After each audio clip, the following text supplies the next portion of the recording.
Bismillahirrahmanirrahim. Assalamualaikum warahmatullahi wabarakatuh. Yang mulia Hakim Konstitusi,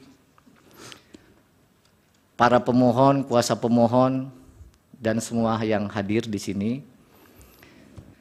Nama saya Arif Patramijaya. Saya diminta untuk menjadi saksi dalam kapasitas saya selaku Koordinator Tim Pembela Demokrasi Indonesia Jilid 2 atau disingkat TPDI Jilid 2. TPDI ini mendapat kuasa dari 3 orang aktivis yang konsisten punya mimpi negara demokrasi yang berkeadilan. Petrus Haryanto, mantan aktivis Sekjen PRD 96 yang dipenjara karena memperjuangkan demokrasi. Azwar Furgutyama, juru bicara Forum Kota. Dan yang ketiga, Fenry Tendri. Oleh karenanya, pada waktu itu TPDI dan saya sendiri bersedia untuk memberikan bantuan hukum secara pro bono untuk mengadukan pelanggaran kode etik yang dilakukan oleh KPU. Yang perlu kami jelaskan pada pokoknya adalah bahwa dalam persidangan DKPP itu merupakan persidangan yang terlama sepanjang DKPP terbentuk. Kami mendaftarkan bulan November, dibuka persidangan 4 kali, baru diputus Februari 2024. Padahal kita tahu biasanya DKPP tidak lebih dari 2 minggu. Yang mulia, bahwa dalam pengaduan itu, DKPP telah memutus perkara pada tanggal 5 Februari 2024. Sebelum saya sampaikan fakta persidangan dan putusannya, izinkan kami menyampaikan satu kutipan dalam kesimpulan TPDI Jilid 2. Without ethic, man has no future. This is to say, mankind without them cannot be itself. Ethics determine choices and action and suggest difficult priorities. Tanpa etika manusia tidak mempunyai masa depan. Artinya tanpa etika manusia tidak bisa menjadi dirinya sendiri. Etika menentukan pilihan dan tindakan serta menyarankan prioritas yang sulit. Oleh karenanya pada pengaduan ini telah dibuktikan sejumlah fakta-fakta persidangan yang pada intinya DKPP memutus KPU telah melanggar pasal 11 huruf A dan huruf C, pasal 15 huruf C, dan pasal 19 huruf A Peraturan Dewan Kehormatan Penyelenggara Pemilu sehubungan dengan pendaftaran dan pencalonan Saudara Gibran Rakabuming Raka sebagai calon wakil presiden dalam pemilu tahun 2024. Betul forumnya pada waktu itu adalah memeriksa etika. Namun isi pasalnya saya bacakan pasal 11, KPU tidak melakukan tindakan yang secara tegas diperintahkan oleh undang-undang. Itu inti pelanggaran di pasal 11. KPU tidak melakukan tindakan yang mentaati prosedur yang telah ditetapkan dalam peraturan perundang-undangan. Itu adalah isi pasal 11 huruf A dan huruf C. DKPP juga memutus KPU melanggar pasal 15 huruf C yang menyatakan bahwa semestinya KPU dalam melaksanakan tugas dan jabatannya harus didasarkan dalam Undang-Undang Dasar Negara Republik Indonesia, undang-undang dan peraturan yang khusus menyelenggarakan pemilu. Inilah yang dilanggar oleh KPU.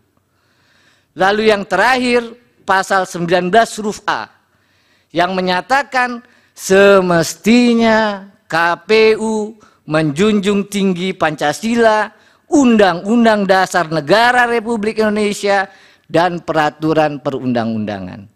Oleh karenanya yang mulia, DKPP pada tanggal 3 November 2023 memutus mengabulkan pengaduan para pengadu untuk sebagian.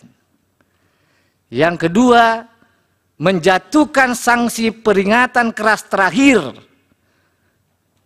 ketiga maksudnya. Dalam perkara 135, 136, 137, 141 kepada saudara Hasyim Asyari selaku teradu 1 pada waktu itu. Yang ketiga, menjatuhkan sanksi peringatan keras kepada semua anggota KPU. Terakhir yang mulia saya sampaikan, kalau saja KPU dalam persidangan itu ahli menyampaikan yang diajukan di bawah sumpah, kalau saja KPU tidak melanggar pasal-pasal yang disebut tadi, pasal 15 huruf C, pasal 19 huruf A, maka tentu saja saudara Gibran Rakabuming Raka tidak akan lolos dalam verifikasi dan ditetapkan sebagai calon wakil presiden dalam pemilu tahun 2004. Pak Petra, itu sudah pendapat yang terakhir itu. Yang terakhir mohon dikesampingkan, saya tutup dengan perkataan terima kasih atas kesempatan yang diberikan yang mulia. Mudah-mudahan apa yang kami sampaikan sebagai saksi dapat bermanfaat. Wassalamualaikum warahmatullahi wabarakatuh. Waalaikumsalam. Bapak tetap di situ, barangkali ada pertanyaan dari yang para mulia. pihak. Dari kuasa hukum, silakan. Ada yang mulia. Terima kasih yang mulia. Saksi, tadi saksi telah menjelaskan dan mengutip berbagai macam peraturan ya, pasal-pasal yang disebutkan itu secara norma. Yang ingin saya tanyakan tadi juga menyebutkan mengabulkan sebagian dari permohonan yang diajukan oleh saksi, seperti itu toh. Nah, yang ingin saya tanyakan, apa tindakan yang dimasukkan di dalam norma-norma yang disebutkan tadi, terus apa juga yang dimaksudkan sebagian yang dikabulkan tadi, seperti itu.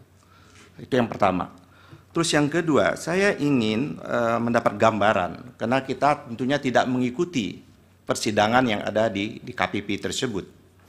Apakah saksi bisa menggambarkan proses persidangan di KPP itu sendiri? Tadi saksi menyatakan tidak hanya sekedar persoalan etik seperti itu, tapi menggambarkan bagaimana proses persidangan itu dan tentunya menghadirkan berbagai macam pihak, termasuk dari pihak Dirjen Perundang-undangan dari Kumham. Apa pandangan dan pendapat Dirjen? Jangan pendapat Pak, nggak bisa. Ini Bukan, ahli, saksi pendapat pada waktu disampaikan di persidangan itu. Setahu saksi ya. Ya, yang silakan. Saya ulangi lagi yang mulia, apa pandangan dan pendapat yang dikemukakan oleh Dirjen Perundang-undangan Kumham pada waktu persidangan di DKPP itu menyangkut tentang PKPU yang pertama maupun PKPU yang kedua tentang proses pencalonan itu. Terima kasih. Dari termohon, ada satu pertanyaan saja. Silakan. Saya ingin tahu, saudara saksi, apakah di dalam proses di DKPP itu juga dibahas bahwa seluruh pelanggaran yang tadi dimaksudkan oleh kode etik perilaku penyelenggara pemilu itu juga berkaitan dengan azas dan prinsip, azas pemilu dan prinsip penyelenggaraan pemilu. Apakah juga dibahas seperti itu dan berkaitan dengan hal itu? Terima kasih. Baik, dari termohon. Terima kasih majelis kepada saudara saksi. Berdasarkan perkara yang saudara saksi ikuti dan sampai kepada putusan DKPP, bertanya adalah apakah dalam putusan DKPP tersebut KPU dinyatakan tindakannya tetap sah dalam menetapkan Gibran atau tindakan KPU menetapkan Gibran dianggap tidak sah. Terima kasih. Baik, yang diketahui ya Pak Patra. Kemudian dari pihak terkait. Terima kasih yang mulia.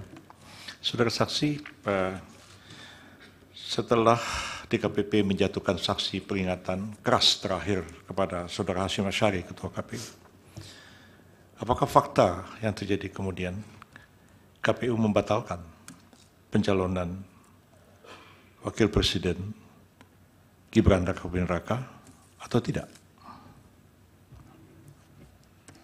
Itu sih. Cukup dari baik dari hakim.